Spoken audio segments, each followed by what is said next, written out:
How can we expand our self-pleasure from a quickie with a vibrator on our clit to enjoying our sexuality fully on our own? Women have tremendous potential for pleasure. The clit alone, its only function is to give us pleasure, and we have the potential to be multi-orgasmic. And beyond even the orgasm potential of it all, pleasure can be healing, deeply moving, transcendental and psychedelic, and it can take us to the stars. So how do we get there in our own self-pleasure practice?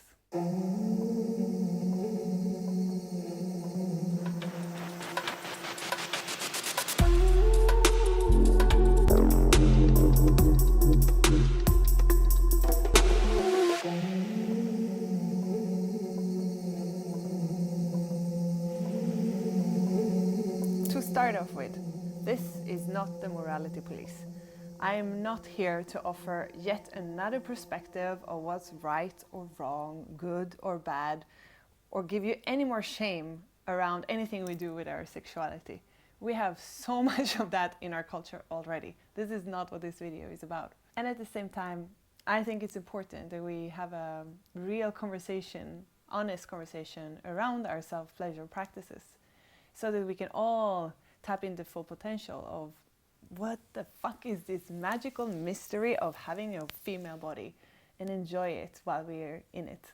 So my intention is simply to maybe point to some doors that can be opened, point to some horizons that hasn't been explored. Maybe it will spark some curiosity or inspiration, or maybe it won't. Just take whatever resonates with you and leave the rest. So let's see where the video will take us. We all have a pleasure pattern. It is basically the pattern, the blueprint in which we run our pleasure. These patterns can change and evolve over time as we explore new things or get curious about certain things.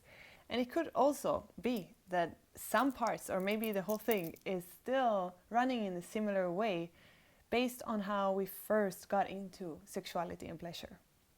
Because often our debuts, like our first kiss, first love, first this, tend to give us a blueprint and a meaning and an expectation. So many of us, if we haven't looked consciously with like a witnessing eye on our pleasure pattern, some of the aspects might be running in a similar way since we were teenagers. So we want to be able to kind of look at our pleasure pattern, because as long as we're not doing it, it is just running as a default in our system. It is in the shadows, it's in the unknown, in the subconscious. But when we start like looking at something, it's like a flashlight, taking the light and looking at like, what is happening here? Only then can we actually have a sense of choice. And I really want for everyone to have a sense of like empowerment when it comes to their sexual exploration, feeling like that you are the one directing where you're going, that you are writing it, you are the creator of your pleasure. So how does one find and figure out what their pleasure pattern is? Grab a pen and paper and journal down like the scenario that plays out when you're in your typical self-pleasure session. So you want to ask yourself, when are you doing it? Is there a certain time of the day? Is there a certain thing that makes you want to go into self-pleasure? Is there a reason why? What is the motivation behind it? And where do you do it? In what way do you do it? And how do you feel about it? And also look at like, is there a certain pattern in the actual pleasure? Are you using a certain toy? Are you going for a certain thing? Is it the same thing, or is it a few different things that you are enjoying? And finally, you want to ask yourself, how fulfilled and how satisfied am I with my self-pleasure? Is this pleasure pattern, the way that I am self-pleasuring, in alignment with what I want, what I long for, what makes me feel satisfied, fulfilled, and tapped in and alive? So if you are 100% fulfilled and satisfied with your self-pleasure practice, I salute you. Then go ahead and enjoy, baby. Like, that's all you need. But if you're not, if there is some aspects of you that like wish there was more, kind of maybe know there's more, but not really how to get there, or maybe you are wondering if it's even possible for you to have a deeper more fulfilling pleasure practice. And if you're journaling these prompts, take a little time to write down what it is that you might be longing for. What is it that your pussy is longing for, your heart is longing for? What will make you feel more alive, more tapped into your pleasure? And if you wish to have access to the full, complete pleasure pattern inquiry, there's a link in the description that will take you to my webpage where you can download the complete PDF and you can answer all these questions in your own time at home. So if our current pleasure pattern hasn't given us 100% fulfillment and satisfaction, it means that it's not fully serving us. It means that something can be tweaked, changed, or maybe you just need to rip it all out and try something new completely. Because we cannot keep on doing the same thing and expect different outcomes. That is quite logical, right? When I first started to look at my own pleasure pattern, years ago now, I discovered that my pleasure pattern was very much running it in a quickie way. I used to self-pleasure with a vibrator on my clit, very short, to just get a clitoral peak orgasm, and that was the end of it. And I noticed that when I tend to go to my self-pleasure was usually when I was like bored or stressed, one of these two things. So basically what I noticed is that I was going to self-pleasure to get a release. And I also had quite long periods of not self-pleasuring at all because it just simply wasn't inspiring or stimulating. It was boring. This can look in, obviously, endless amount of ways, depending on you, what you long for, and depending on your pleasure pattern. What I did was to try a new tantric practice that came into my life at, I would say, the right place and the right time. That for 21 days, you are not allowed to have a clitoral orgasm. The clitoral orgasm, is basically just stimulating like the first chakra. You're just like, the energy is just here. It's like, you build it up and then release it, right? So the tantric practice was that for 21 days, I would go into self-pleasure and everything is allowed except the clitoral orgasm. So it meant that I had to be more experimental. I had to start getting curious. I had to start doing things that in the beginning also felt very weird because I never done them. And it wasn't like a quick kind of a fix or anything like that. In the beginning, like I said, it was mostly awkward and like, what the fuck is this? But after a while, my body started to open up new pathways for my pleasure. And I started to discover what my body actually enjoyed. I start to feel that my body is guiding me to what it actually wants and longs for, which were like whispers that I never felt or heard before. And also peak orgasms, which is a clitoral orgasm, it like builds energy and then it releases it, it drops down. Most other orgasms that we can have as women are more like plateau orgasms. It means you build and you reach a plateau of pleasure and you can stay there for, maybe minutes or maybe even hours. And then you can go down and then it goes up again in another plateau. This is more like the multi-orgasmic state. That instead of going for like a peak and then drop and deplete your energy, it can start going into this journey of different plateaus and valleys, and it becomes more of less of a goal-oriented and more like a journey experience.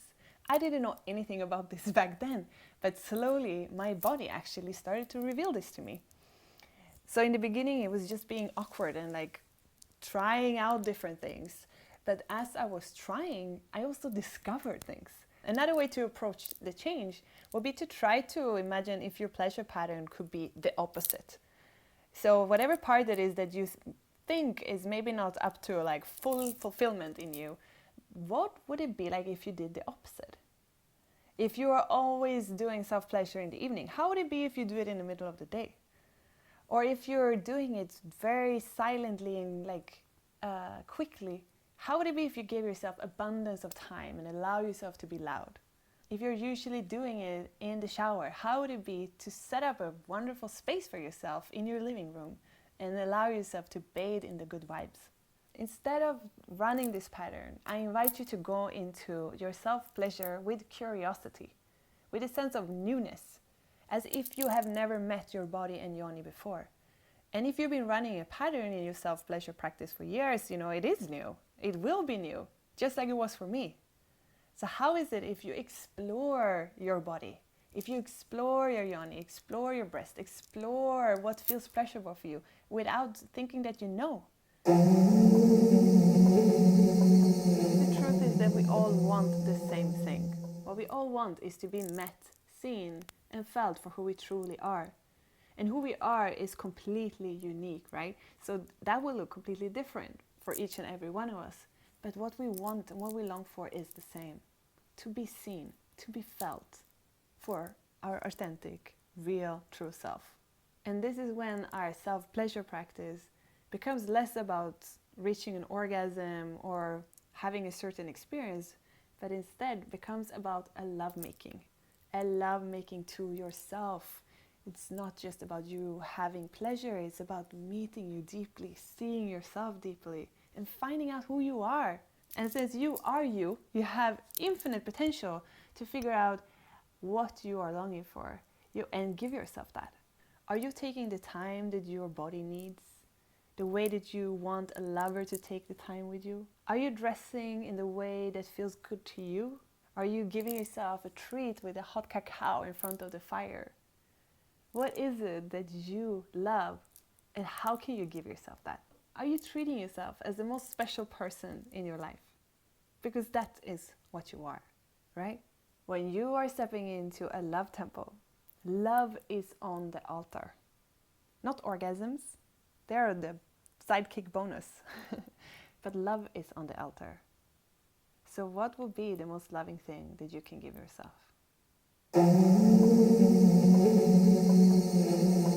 Don't wait for an externalized thing to show up in your life. Don't wait for a man, don't wait for your partner to show up in the way that you long for and press magically the right buttons in the right way if you yourself don't know how to do that. That is to expect someone else to know ourselves better than we know ourselves. And for sure there are things that we can't do with ourselves. Shibari is tricky to do alone, or to give myself a really good spanking on my ass is also quite tricky. It is also not really possible to be two seemingly separated different beings and merge into oneness. So for sure there will still be things that we will long for when we meet another, when we go into intimacy with another. And how good is that, right?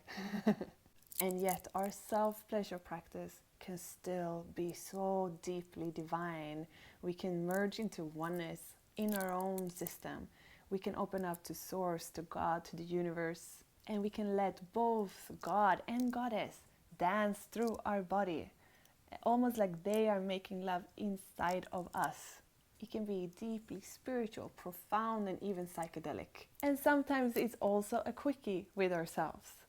It's a vast spectrum of exploration that we can have. I happen to like quite a lot of it. And what about you? What is it that you long for? What is it that you like? What would open your body and yoni to even deeper pleasure? I would love to invite you to have a self-date. Or maybe not a self-date. In my world, I think it should happen once a week. We go on dates with others. If we're in a partnership, we might have date nights. But what about the time spent with ourselves? This is, for me, a must in my life. I have at least one night a week where I go into my own time, a date with myself. And that could look differently depending on what it is we are longing for. Maybe it's a hot bath and relaxation. Maybe it's dancing like wildly in the living room. Or maybe it's setting up a temple space that just allow my body to melt and open up to pleasure. This is about giving yourself what you want. When was the last time you did that? Fully. Because you deserve everything that is you're longing for. You are a divine creation. You are sacred. And your pleasure is your birthright. It's yours. It's not just to explore with others. It's for you to enjoy. Your body is for you to enjoy. Your pussy is for you to enjoy. So don't settle and don't give up any hope. Every longing that you have is bound to happen. So trust me, if you are longing for more, there is more to explore. Sexuality is this vast ocean that is infinite. There is always going to be new explorations and new horizons opening up. It is a constant change, and you are the creator of your life, of your sexuality. So pick up the brush and paint the painting of pleasure that you want. If you are longing for some guidance on the path of connecting deeper to your pleasure and your yoni, I have a course. I'm calling it Be a Pussy course. It is basically the fundamental toolkit of how to deepen your connection to your body and your pussy and your pleasure. And in there you will learn about the yoni anatomy, the different kinds of orgasms, how to stimulate and open up for more pleasure in your body, talk about the cycle, and then some. It's packed with yummy, good, important things that we need when it comes to deepening in our own exploration with our pussy. And you do it all on your own, in your own pace at home. So you and your yoni can go on a date together with this course and have a wonderful exploration. You find all the details about that in the description below. And if you have any questions, don't hesitate to reach out. And thank you for watching. And I just send you off with like a lot of good and yummy vibes for your future pleasure practices. See you in the next video.